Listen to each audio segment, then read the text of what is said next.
was a fascinating experience. I love that. I am definitely going to come up to you for a hypnosis session. Wonderful. Yeah, I could tell that I was just waiting there going, okay, just give me a suggestion. I can think of 5, right? Which I thought of before we went into hypnosis. So give me an idea of the types of clients you've had. I mean, smoking cessation, of course, you hear about that a lot. Yeah. You mentioned for weight control, and that could be anything from I have a... Yeah.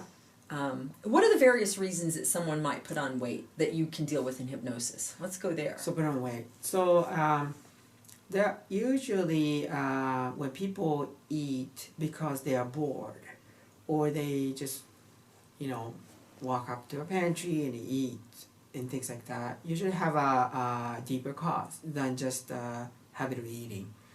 And so I've worked with a person who had a very her anger. She had an anger issue with her father, and that caused her to overeat.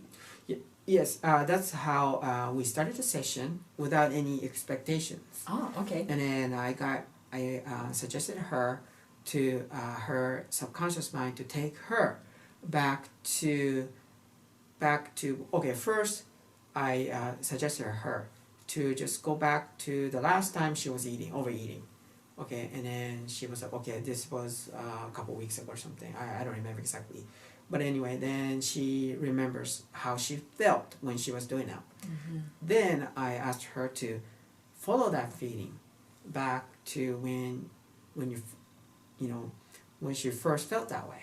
And she goes back to her relationship, strange relationship with her father. Okay, that so makes we sense. worked on that. Yeah, that. Yes. It does make sense. Yeah, I know. In a video I was watching by your teacher Jerry Kine, he talked about the fact he used an example of panic attacks that the woman didn't know. They just cropped up all of a sudden, and it was really tied back to a fear she had of a cat in a video when she was age 2. And so what she didn't realize is that subliminally in the back of her mind, that had built over time, and then when she spotted a cat, even though it didn't register consciously, it triggered the panic attack that she had when she was 2. Right. So he desensitized what happened at 2, and then the rest of it disappeared. Right. Usually when a person goes back to the initial cause that led that person to start reacting a certain way, and the person will usually be able to desensitize. If a person is involved in that event, I often lead that person to forgive that person. Right. But the person, so that my client might not be ready to do that, but there are things we can do, and then that Jerry has taught those things. That's great. Yeah, you had a great teacher. Yep. It's I agree. So there can be, weight loss can be any number of issues, and so rather than saying, oh, it's that you overeat or your metabolism's slow, have you found people who eat a relatively healthy diet, you're not finding emotional triggers, it's just the metabolism is slowed down? Is that something you can reset with hypnosis? So actually weight loss is considered to be easy. Dave Elman said hypnosis really works very well on weight loss when the person is motivated. For example, for me, when I go back to Japan, Japanese people are thin, skinny. Yes, right? they are. I don't know what they eat. They eat rice. It's fresh foods, it's raw foods, So when they get the American diet, right? So when before I go back to Japan, I can lose my weight very easily because I have great motivation to do so. And hypnosis, weight loss could be that easy. Okay. But again, like they're depending on a person, what causing them to eat. Okay, wonderful. So we've done, we don't have to dwell on smoking. I think that one is kind of a tried and tested and true for hypnosis. But how about people, what you see a lot of people will go to the doctor for, and they'll end up on a vicious cycle of medications, or for chronic pain, where the doctor goes, don't know why you hurt. Structurally, organically, no reason for the pain, you just have pain. My studies would indicate that typically has an emotional underpinning, because there's no reason once you've had trauma and that trauma has healed, that you should continue to have inflammation, that you should continue to have pain. So it almost becomes a distraction for the body because I'm not dealing with other things emotionally. Yeah. It in itself, in a weird, twisted kind of way, can be an addiction, and it's an addiction to pain even though you don't want it. That's Just right. like you don't want any addiction. So do you find that with intractable pain that works? Yeah, yeah. I've also experienced similar things. Pain is, chronic pain is caused by our mind and unresolved feelings and those things. So, and the doctor cannot do very much prescribe painkillers, but hypnosis can address the root cause of that chronic pain. So if somebody watches someone, I'm going to go to Kenji because I have pain, I take it you would prefer to have them have seen the doctor, have a doctor's referral that says, yes, physically they're fine, and so hypnosis is a fine treatment. Because you want to make sure that you're not masking pain, where there truly is like they broke a bone and they need to go get that taken care of. You're not going to have somebody, I just got this pain in my arm and it just doesn't function right. You're going to want them to go get that addressed and then deal with any residual pain from that injury. Yeah, that's right. If a person is bleeding, I would like that person to go to a doctor or emergency room. But then there's a chronic pain that the doctor says nothing wrong. I cannot do anything anymore. Then I suggest that person to go to a hypnotist or any other alternative therapist that they feel comfortable with.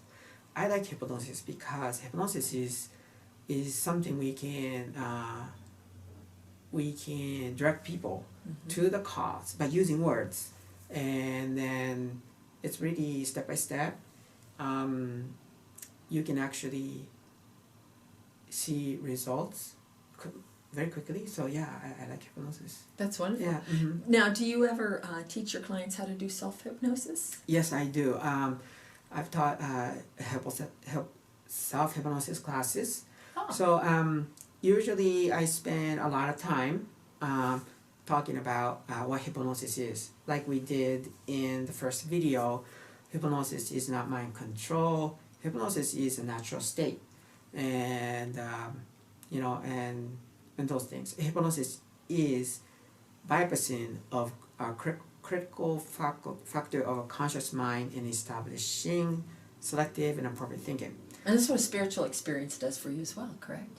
That's what faith is about. If you think about that, oh yes, a religious experience to me is very much a trance state. Oh yes. I go to church every Sunday, and what I learn in hypnosis classes and what I do to help use hypnosis, help people by using hypnosis, consistent with my belief. Right. Yeah, and I'm so glad I can say I'm a hypnotist and I'm a Christian and I'm happy with it. Yeah. Yeah. They're perfectly fit. Yeah. Yeah. To me, I think it is a spiritual experience. It is such a freeing. Your mind actually feels more powerful in that state. So right. That gives you resources then to have better outcomes, better choices, be pain-free. Yep, that's right. Wonderful. Yeah. So good. So self-hypnosis would be a great thing then too to come for a class. Yes, that's right. So self-hypnosis is easy, and you can get better by practicing it.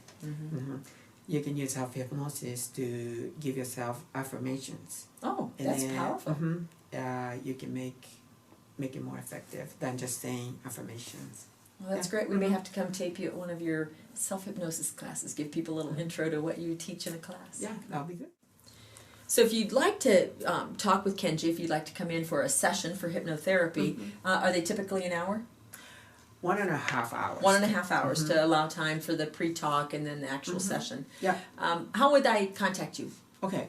You can go to www.solutionsatLast.com. Solutions with an S, atlas.com. Okay. And that's my hypnotherapy business website. So you can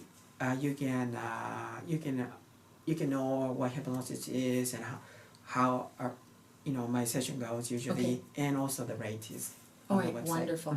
So we'll post that here at the bottom of the video. So I appreciate that. Thanks. Take a look at the next video. We're going to actually talk a little bit about Kenji's classes that he offers here in Thornton, Colorado, if you're interested. and just kind of give you an overview of his self-hypnosis course as well as your certified hypnotist courses. Yeah. All right. Yeah. Thanks for joining.